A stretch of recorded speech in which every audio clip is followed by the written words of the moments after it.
All right, greetings, family. This is Bomani Taimba, and we're live on Revolutionary Cam, and we have our good brother here, Brother Derek. Can you introduce yourself to our people? We have communicated many times. You have traveled with us to Ghana, and we're here to talk about some incredible topics as far as our relationship. Yes, hey everybody. My name is Derek. I'm out of Atlanta, Georgia. I'm going to be discussing here today some good topics with Brother Bomani Tyamba. So nice meeting everyone, and hope you enjoyed the discussions that we're going to bring to your attention today. Definitely, brother. Appreciate the energy. And I remember roughly about a year ago, you and I started having these relationship discussions as we talk about traveling to Brazil.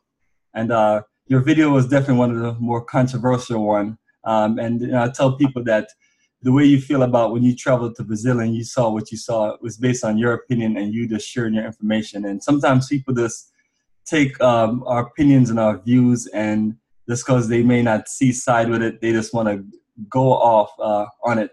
But we're here to talk back about relationships in a current status in America, and basically the state of where we are as brothers and sisters in the African diaspora, America, and how it relates to us building a future in Africa. So how's things going on as far as dating in Atlanta, or are you dating Atlanta, or are you single? At this current moment, still single by choice because the political and the social environment in America is still it creates a very high risk in dating. So right at the moment, I'm still single by choice because it hasn't been a good thing for me to date in the States. I try to keep my options open abroad in different countries, because here with the different elements that exist in child support, the risk of having child support, and the risk of being attached to the matrix of this society, it's too high of a risk, so I don't want to risk that at the moment. So you feel at this moment that America doesn't give you the foundation to build that Pan-African family you're looking to build. So you see yourself more building a family or in African continent, or? Yeah, true. Yeah. It's here in America is risky because there's so much violence. For example, we just had a school shooting down in I think it was Fort Lauderdale. 17 people lives were taken. So for me, that could have been, if I had a child, if I had that Pan-African family here in America, that's the risk that we're up against, is things like that. In the States, we've had 18 school shootings since January 1st. So I definitely would not want my Pan-African family or children to be at risk of being in that type of situation. So I think I've made a good choice up until this point of not doing that. It's unfortunate how certain things in the demographics of America, as far as the court system, the law enforcement, as far as economically and just culturally, we see more of a divide where we're seeing less people are getting married, and we're seeing, more brothers and sisters looking more in a different direction, and then our traditional ways, as far as Black men and Black women marrying, coming together, building a strong Black family. And I know sometimes people say, yeah, it sounds good, and it's definitely work. And I was talking to my brothers, the twins, I call them the twins of repatriation, Brother Tyree and Titus. And they're there, young brothers in their 20s, they're there in Ghana, repatriated. And one of the things they have told me is that they weren't looking to build a relationship in America, because the American country itself, the system, the laws and things that are put in place, it doesn't value that family. The family sense of how we're looking to get ourselves protected. If I'm in Ghana and we're having family issues, we can deal with things more on a communal basis. It's not so systematic where you have to deal with all these other entities around you when things may not necessarily go right, or maybe you have certain issues, and those entities have a determination to where certain laws are put in place to where it's basically saying that things are put in place to where it keeps us away from really wanting to build that family sense. And then some of us see some of our brothers and some of our sisters in certain things, relationship, and then we see how things are dealt with through the system where, where your children have to go through situations where they're split up from their family and all kind of different things. But at the same time too, when we look at how these situations happen in our family, we have to definitely look at, look at a country that we were brought to as stolen Africans, and not saying that there weren't any black people here before Africans were stolen from the continent. But the majority of us here are here through that lineage of being stolen. And then, since we're here settled in America, we have fought and tried our best to make things work and build our family. But it seemed to me, ultimately, the reality is for us to take it back to the essence and build our family and our nation the way we need to build it in a traditional form based on African principles. Right, correct. Yeah. What people are successful in building families in the States and have been and probably will be in the future. And that's a small percentage. I mean, you go out and you see families, but you also see that stress in the families, in the eyes of the parents and the children. And because things change quickly in the States, it's always moving. It's a capitalistic society. But one point I want to make is that America is a hyper, now listen to me clearly.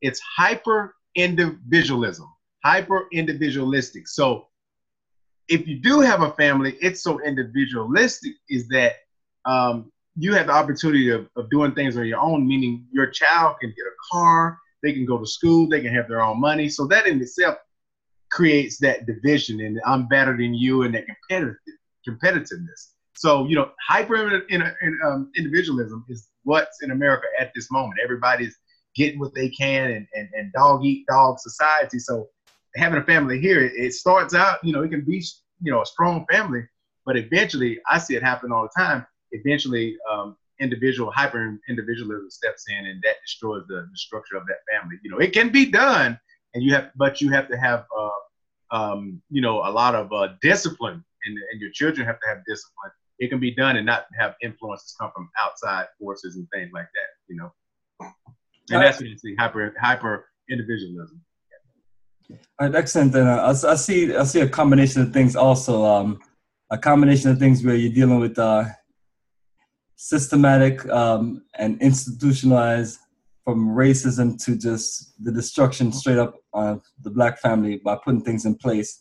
And then we also deal with a principle of where our parents before us and their parents before us, it seemed like as the generation passed along, it's just less and less things are being passed to develop the children into leadership and into basically survival mode to progress.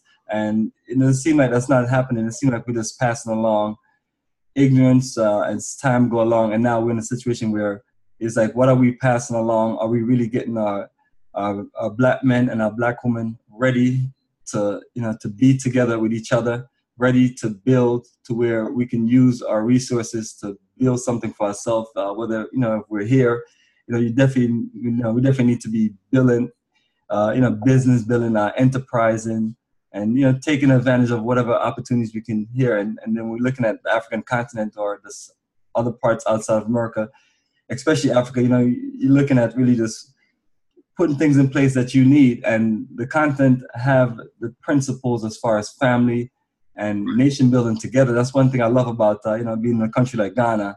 Even when I went to Ethiopia, everything is just so family oriented, and then the system, the country, the government, everything supports family and support that nation building efforts. Here, it's more of this a melting pot of confusion where we have a dominant race, and that race, just from beginning of our time here as Stone Africans, just have explored us to the highest level and has given us false sense of hope.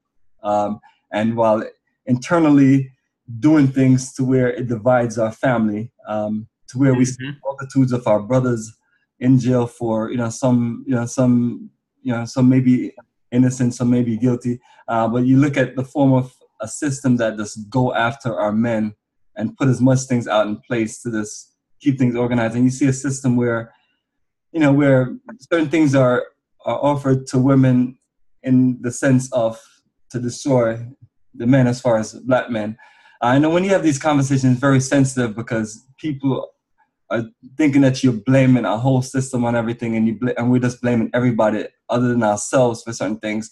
But when I look at relationships and I go everywhere else in the world, especially African continent, you know, people are not at divorce court or not at each other in relationship like that. So you don't have all of this dysfunctionality. So we know when you look at the reality of it is you have to look at the system that we live in, look at the conditions that we have been brought along in, and realize that if we are to move forward, we have to really think about building our future in Africa. Basically brothers and sisters, marrying our own brothers and sisters on the African continent, and us coming together as a stronger force. And not saying that's Right. going to solve the problem, but if we talking about relationships and loss of resources, we have to look at things that do work, and we have to really get to the point where we have to educate ourselves, especially parents have to educate themselves as far as raising our children to where they have certain cultural values. But if you don't know those cultural values, that means you have to go somewhere and get it. And that's why we do these wonderful journeys to Africa, because it really connects you into the center of culture and connects you to the reality of things. And you can use that energy to bring back certain principles and say, hey, when I was on the African continent, I saw how families work together. I saw how families made sure that resources weren't wasted by going back and forth in divorce and back and forth each other, trying to get child custody and things like that. They solved their problems communally and solved their family problems in the family. So just wanted to share that as you and I have been through that world of just going back and forth to Africa and then living here.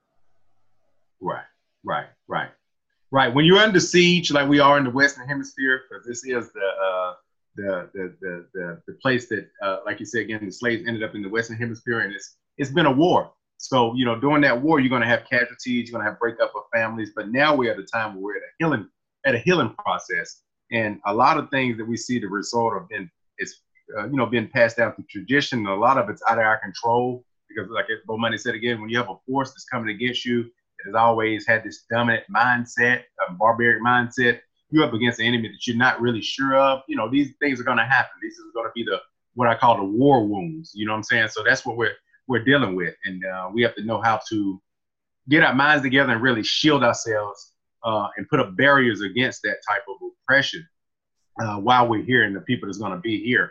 So that's what you have to do, is shield yourself, protect your wife, your girlfriend, your daughters, your sons, and just basically your entire family. And one thing Bo Money also mentioned is that these bad habits have been passed down. That's what I call the wrong type of rites of passage. That's something that isn't the rites of passage what we learn in Africa, where you have the tradition when a boy gets a certain age and a girl gets a certain age, Bo Money, to where they go through that's what believe it or not, we're still in a good position in the Western Hemisphere. It's just about taking that culture and making that culture stronger. When you have a rites of passage where you're not passing down violence or, drugs and murder and rape and stealing and pillaging, but you're passing down love, togetherness, unity, things of goodness and righteousness. When you do that, now you're having a real rites of passage, and you're getting things in a corrective manner and getting everything on the right path. And that's what we should focus on, because with rites of passage comes you're producing good boys and girls, which become men and women and fathers and dads and mothers and things of that sort. So you get a good equal amount of that. So then when they grow up, they know what their woman duties are, what their man duties are, and then they meet each other in society. It's a planned marriage, or even if it's not a planned marriage, you meet each other in society, you know what your purpose is as a man, African man and woman, and then you go forward from there and build your communities, which turn into towns, cities, and then nations, and then empires. And that's how you nation building. And with nation building and culture comes good, healthy African-Black relationships. Absolutely, and it's all about that culture, and the African culture is definitely strong, and that's what we have to get back to. And as we talk about relationship and then we talk about why there's so many single brothers and sisters. You know, It doesn't have to be that way. or Even in America, all we have to do is step back out of the influences, like we said, social, television, radio. Step back out of the matrix, cut the music off, get quiet, talk to your fellow brothers and sisters and people look like you, hold conversations, dialogue, and then you step back out of it and you say, okay, what's these problems going on between the men and the women? You know, this stuff is not normal. Why are we fighting and bickering? This has to be planned, or something's wrong with the psyche. It actually can be fixed. Just like they say, Rome was built within a day. You know, it's possible. Everything is possible. So these things can be corrected, only if we want to correct them. You know, this can be a global thing. This could be healthy relationships in the States, South America, Central America, Caribbean, Africa, Europe, Australia, anywhere that we are on the globe. It can actually work. We just have to work at it, practice at it, learn new habits, healthy habits. Some people already have these good habits. You know, you don't have to work on anything, but you might want to advise or give somebody else some advice on what they need to do to keep their relationships and families strong. But it can be done. absolutely, and you know, things are, you know, being done, and we're not saying that people don't have successful lives and marriage and careers and family here in America, because they do. What we're saying is this. The abundance, and you know, maybe we're at a time where people are not so much, you know, focused on just marriage and you know, and nation building and things like that. But that also tells me that, you know, we have, you know, it's us losing our ways, because right. Is it losing our way, or are we going through what we call a elevation, evolving? Evolution, transformation, to where, you know, we're getting ready to make that move to Africa and other places, and doors are opening up and people are stepping through those doors, and they're not so much focused on the relationships here in the States. You know, there's, you know, evolving, and there's transformation going on, you know, change, major shifts. Absolutely, we do live in a more global sense of the world and everything. So, and then you see we live in a society where we have more mix of people than we've ever seen before, and it's just growing. Right. America represents really what you call true globalization. You know, every ethnic group from around the world is here, so that makes things. That's another test that we incur, that we run into while we're here in the States as Black and African people. So that's another challenge, because they come in and they got their communities, they got their families. And that's a challenge that will keep us. That's another challenge that we'll face, coupled on the other, coupled on top of the other things that we face on a day, challenges that we face on a day-to-day basis. So that's, you know, that's change. So we constantly adapting to change while other immigrants and people are coming to settle in the United States, because this is a global society. Yeah, absolutely, a global society where I feel like. Others, you know, are bringing their family concept to business life, you know, and you know, their culture and everything, and they're doing well for themselves. And then I see us just scrambling consistently, and that's why I always say that we have to push, you know, the positive nation building images of just us being about, you know, about that in Africa, which is what you don't really see on a general basis, but being someone that I've traveled to the continent so many times and so many different countries, and that's the reality of the African continent and the reality of what we have to do.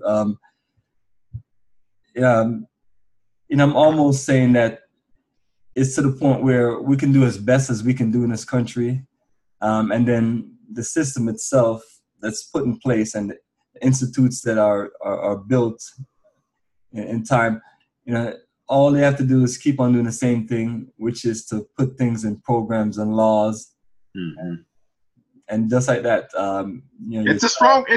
This place is America is a strong influence. It will take a perfectly pure. What is that? Amish. I think in America you have the Amish people. You know, they live outside of society. You have to be like that if you're going to live in America. You want to be pretty much innocent and pure. That's why they live away. But if you're going to live in the society, in the world, oh man, it's high temptation here. You know, I'm not gonna lie. I grew up here in the States as a child, and I've seen the influences and the things that can deter you. So you got to be really, grounded and strong to not be influenced. But you can be influenced by some positive things if you choose to. But the negative forces, like what Money said, these things are here, and they I see it snatch people up every day, men and women. I'm like, don't do that. Absolutely, because we're not moving as a culture or a race or a nation of people. We're moving as just individual Black people from so many different parts of Black America, different parts of the Black world, and I guess it's a little more difficult since we've been so divided, and more things have institutionalized, put in place to keep us divided. So we definitely have a war ahead of us, and it's a consistent fight to where we have to. And I believe the answer is always to return to the essence of our culture, which is Africa, and that's why we push Africa for the Africans, and that's the principle and the philosophy of Marcus Garvey, lay these things out. So now we're here, as young men looking to connect with a woman to build our future with. We're seeing like, wow, what is really going on? And then the sisters are looking at, wow, what is really going on? And that's where we have issue, because you yourself, you're here in Atlanta and you see these things. You've been around and somehow you managed to not get married and not have a child. And, right. I saw the reason I do this is because if you stay in your original mind, your African mind, you keep that spirituality. So the average thing that most people don't see, I see it because I'm looking through my third eye. I'm looking through that aspect of things. I'm not just making physical decisions and things like that. So that's helped me along the way, is having that keeping that spiritual capability and spiritual power. So that's why I hadn't got caught up in a lot of pitfalls. I've gotten close to them, but luckily my third eye being open, I could see it beforehand and duck and dodge. So I can kind of predict what I need to get into and what the prediction of the outcome, what might be, so you just got to be very, very cautious if you do, and if you are in relationships in the state, because again, they'll take you as being a Black man and woman in a relationship and turn you against each other, twist you around, and next thing you know, your enemies are fighting, he on child support or she on child support and everything else, the cops being called. So just one little thing can spark off a whole different flame. So you just got to be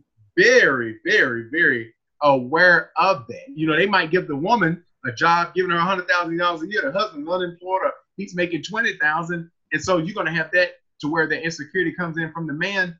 So that a lot of these things they do purposely. She's getting Section 8, and she got a car, she got all these things, and the guy over here, he gets nothing, so he's working from ground up from his bootstraps, and so that creates division and tension. So these things will come along without you even subliminally knowing it. So that's what I'm saying, is that the elements are here, man. So, yeah. Exactly, to the point where you see an all-out warfare, where you see so many videos of this men versus women, men against women, women against men, and back and forth, and it just seems like everybody's blaming each other all day long. Right. But that's what has been given. Where's the fix to move forward? Right. That's what has given way to the feminists. The feminists have came back, and we got to be very aware of that. You had what you call the Women's March, and I'm not knocking it. You do what you do. This is a free world, free country. You have freedom of speech, and you can do what you want to do and say what you want to say. But when they have that Women's March, we have to look at the spiritual part behind it and the subliminal march. These majority are white women. They're marching against, protesting about their rights. I guess they feel threatened because Trump is in office, and other reasons. What they're doing, they're protesting their treatment against white men. Now, you'll have other women jumping in, and then you always have your sister in the forefront they put up there, like Johnny Monet, the singer. They get up there talking about these different issues, and I say to myself, ain't no Black men, and not all innocent, but majority are not oppressing you. They're not the ones running corporations and not giving you your rights in government and passing legislation. And then you see when these marches start to happen, it gives the women, all women, a certain type of energy where they are now hollering for equality with men. So next thing you know, you'll see your woman, her attitude will change. She's going up with her chest all high and tucked up, and, everything like that. And then society, they might want to, get up and so they get a little air in their chest and air in their head when these things happen. So you have to watch sisters, because they start to join in with things like that, and their whole diabolical mindset changes, and then they come home. That rubs off on the family, and, oh, you can't do this to me. You can't say this to me. And So that changes her because they just had a march. It's going on worldwide. And so the sisters take it and they run with it. And that's when you get the result of this feminist movement that's going on. This stuff just pops up out of nowhere. You know, and that takes an effect on the psyche of the female or the woman in the society. You know, so you got to be careful and aware of that. And that's what goes on in the States. And that can have a detrimental effect on your relationships in the States. Wow, because they give that woman power. Being that this is a feminist nation, it can destroy family structures. I don't care who it is. It has the potential to destroy it if it's not suppressed and balanced out in the right manner. Wow, brother, that was perfect. How you just explained and broke that down. Do you feel like a lot of people understand that concept here in America? No, they do not. Because I mean, basically, what you're telling me that all of this that's set up is a trap. Right. They don't understand it. They understand it, but they don't understand it. They're understanding it. They don't understand it. Yeah, I guess if we did it, you wouldn't have all this catastrophe going on to where you just have this, you know, I call it a loss of a resource. Because if you look at our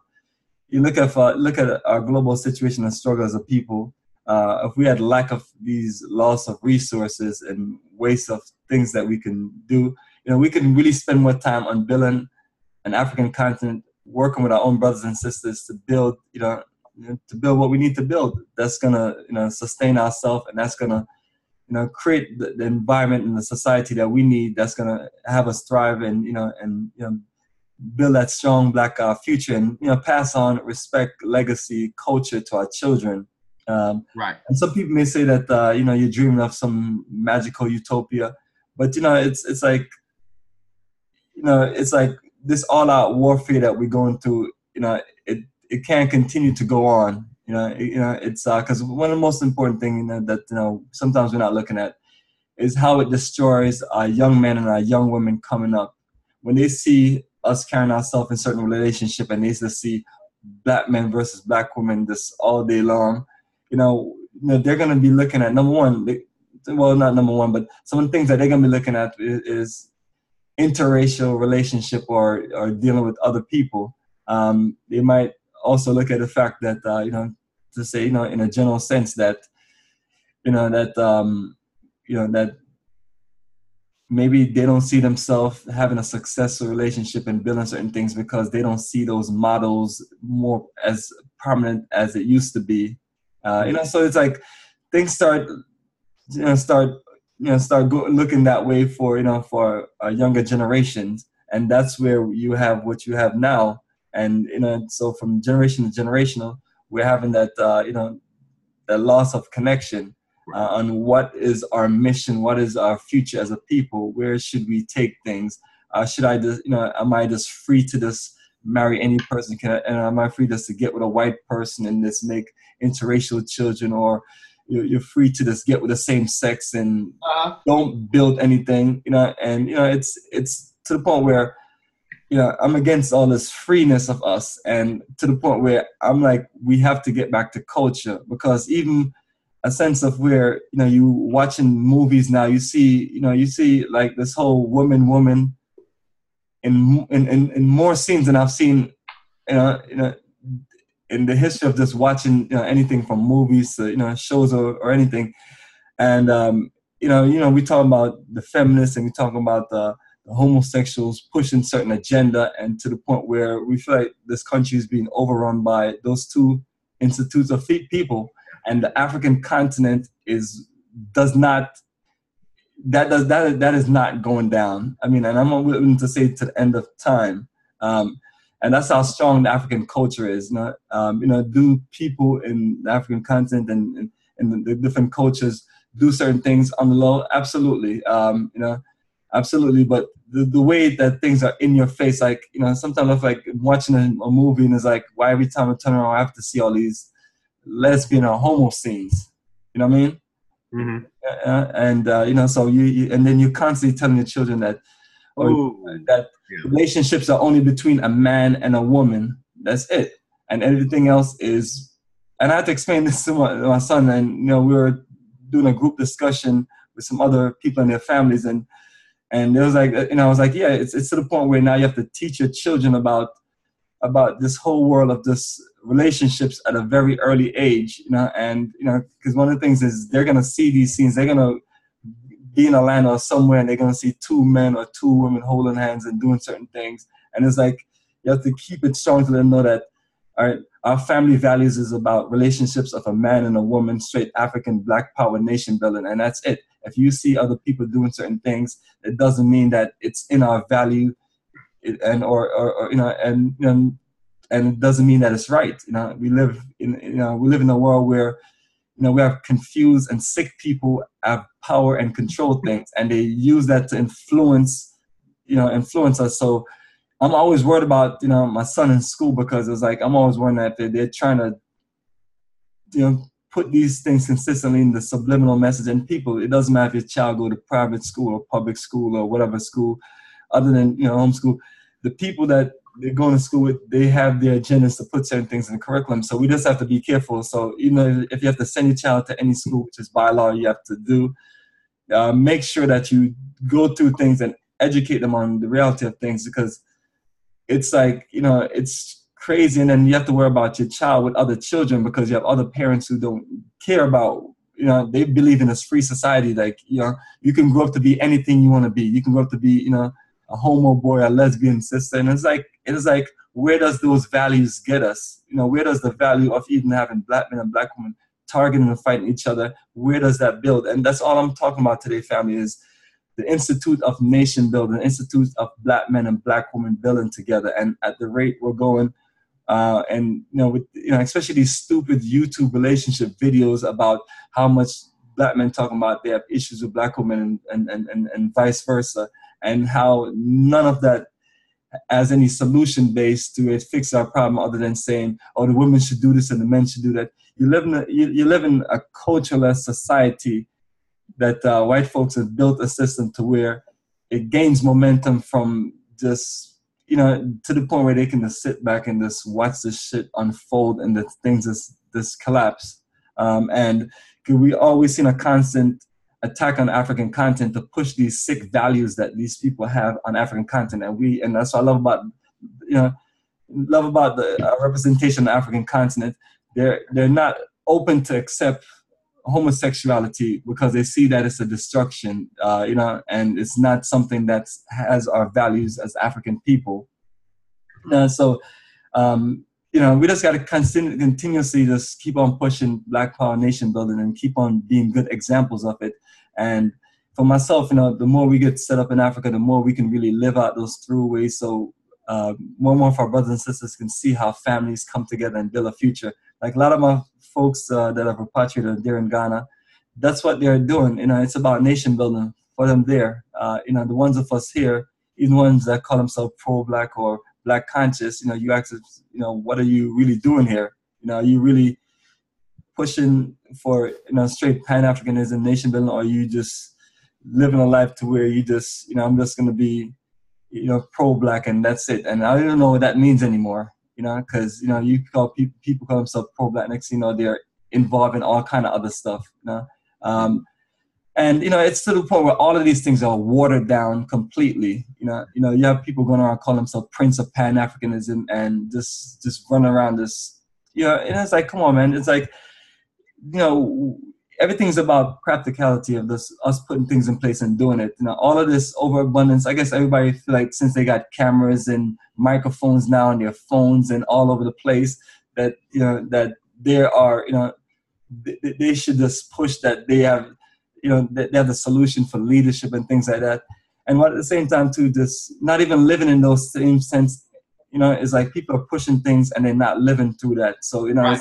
you have to, you have to walk and talk and live what you do if you want people to respect you. And, so those are some of the problems that we're having. And then, we have our children. It's like, it's hard for us to, they're looking up to some of the worst set of people, actors, entertainers, athletes, and fake-ass conscious people who are talking about we should do this and we should do this, but at the end of the day, all they're talking about is we built America. And it's like, as much as you talk about we built America, what are we really doing to fix the certain problems? We're we just all just trying to get a little something from it and find a zone where we feel comfortable. But when we look at it, it's an all-out warfare, not on just our children, our family, but our careers,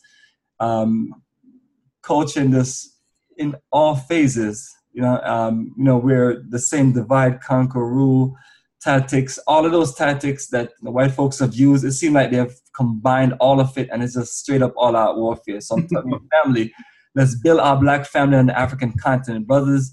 We're looking to build with a good conscious sister about nation building. Link on the African continent. Sisters, the same thing too. Link on the African continent. I've talked about this many times over. We as a people must really connect and build that family structure. And us thinking that we get with whites or Asian, for those interracial relationships, that's still not going to solve our problem. So the more we look outside of ourselves to solve our problem, is the more problems we have. And that's where we end up in the situation in America. We had the whole Obama Dr. King syndrome and yeah. integration. I can't even pronounce the word. It's just a signal word, integration. You have one element in the civil rights movement, and you have one element in the modern day, future here in America, and it's still the same. It's like we just keep selling out our independence to others, and then we end up having nothing. So now it's just time to fix that, because it's not all lost. The only thing is that folks might have to abandon ship in America, like you say, in the military. When that ship is definitely going to go down with us 2 days from now, or 1 day from now, or a year from now, you have to get out.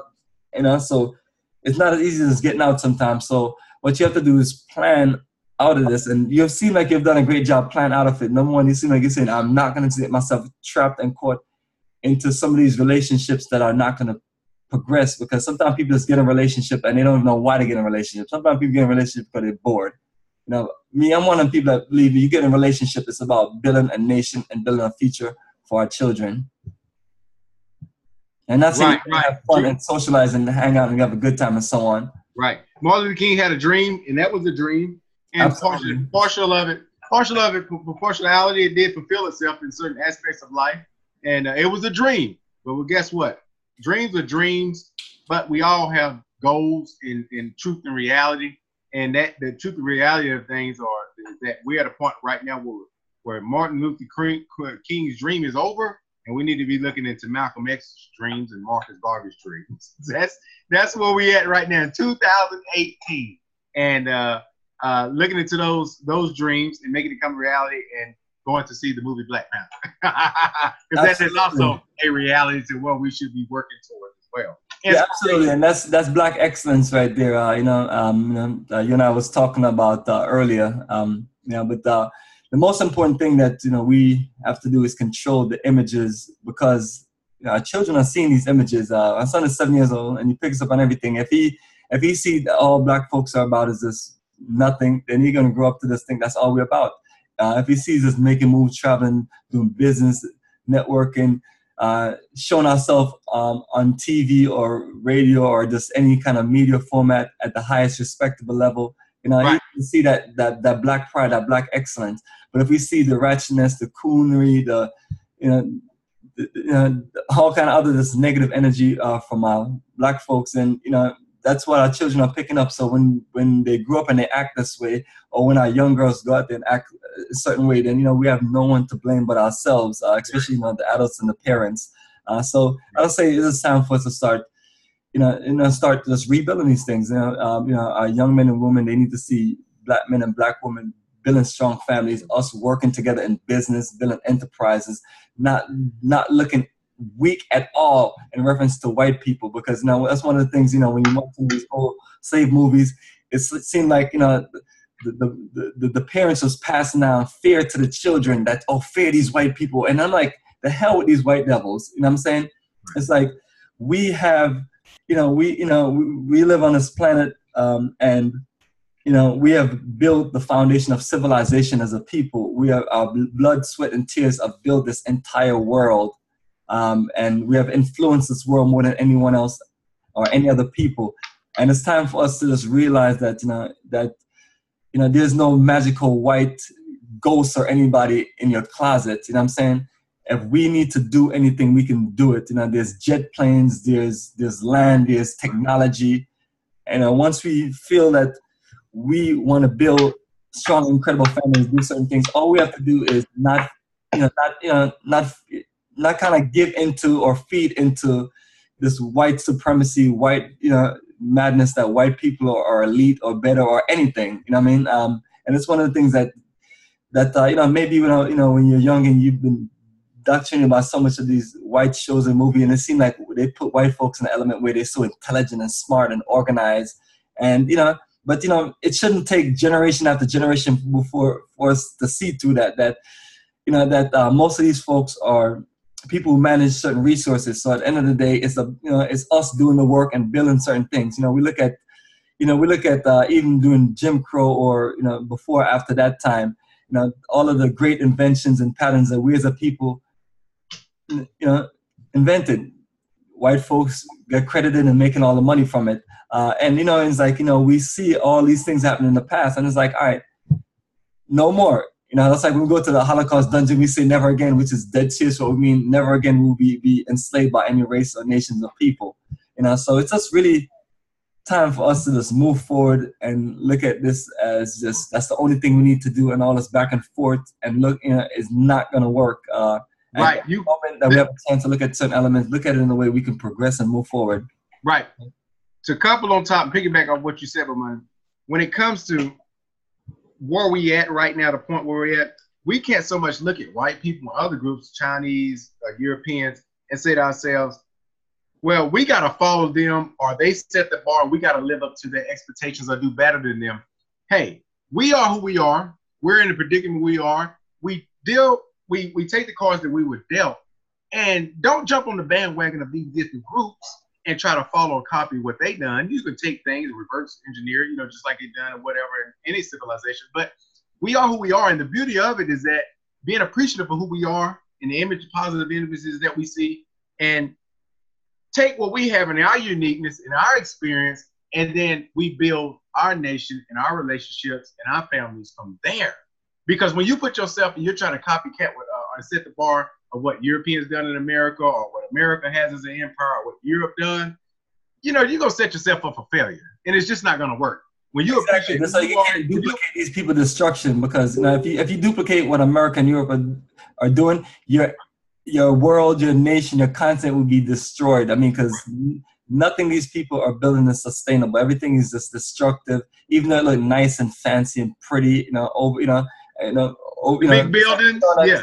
Smooth coat and make it look, behind a bunch of raggedy, jaggedy edge and make it look all smooth. But the reality of it is, we can use certain things, but we ultimately have to use our culture and use our innovation to build something unique for us. Just like in the Black Panther movie, they have this incredible country called Wakanda, and that's what that's what we as a people should have established, because we have every single thing that we need to build what you saw in that movie and that fictitious nation. But in the real side of things, and that's also what we could have accomplished, or what we can accomplish once we don't let foreigners and colonizers, slave traders, and so on come back in and take over the continent.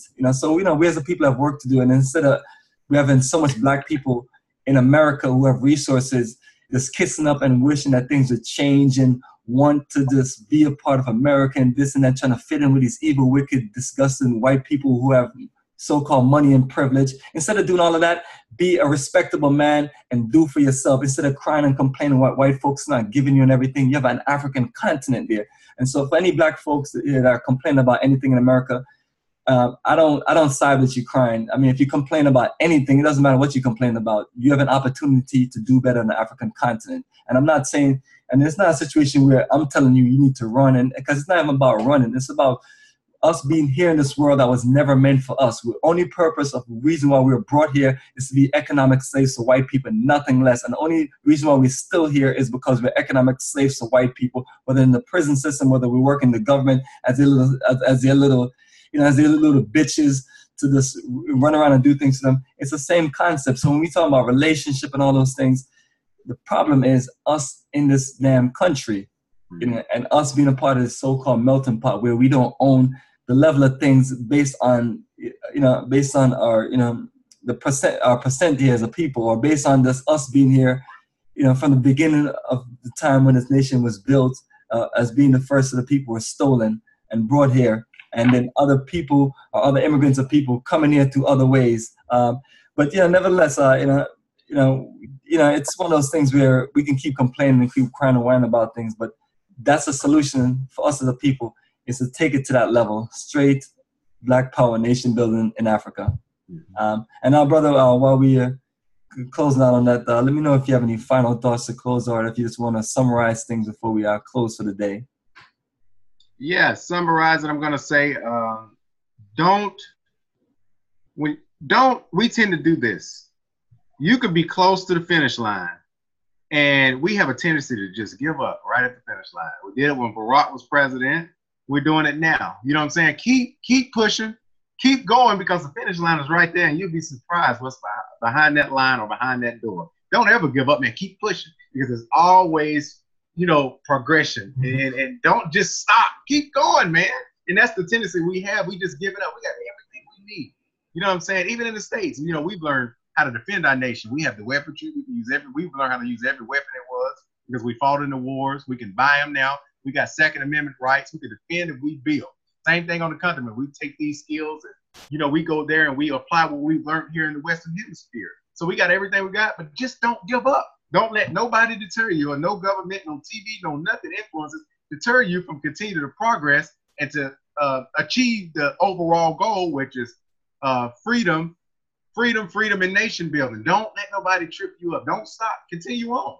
You know, you ain't got to always be aggressive with the situation, but just keep channeling along and riding on the wave, and then we all gonna get there. Just don't give up. Just don't stop. And that's what I got to say. Don't stop. There's a saying in school. We was all read the story about the rabbit and the turtle. And what happened? The rabbit took off. He was running fast, but he got tired and went to sleep. The turtle just struck along very slow, you know, and he's slow. You know, he's thinking, okay, I'm going to lose this race. No, what happened was, I'm going to say this, Europe represents the rabbit, and the rabbit fell asleep.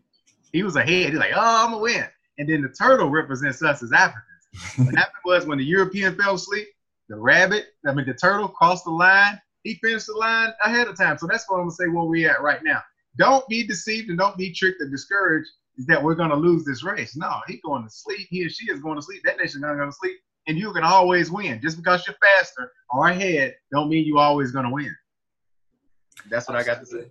Absolutely. I appreciate your energy, brother. And always good talking with you. And we'll definitely connect back to share some more with our brothers and sisters about Pan-African nation building. Okay. So family, until next time, this is Bomani Tamba, live on Revolutionary Cam. The journey continues. It's a pleasure.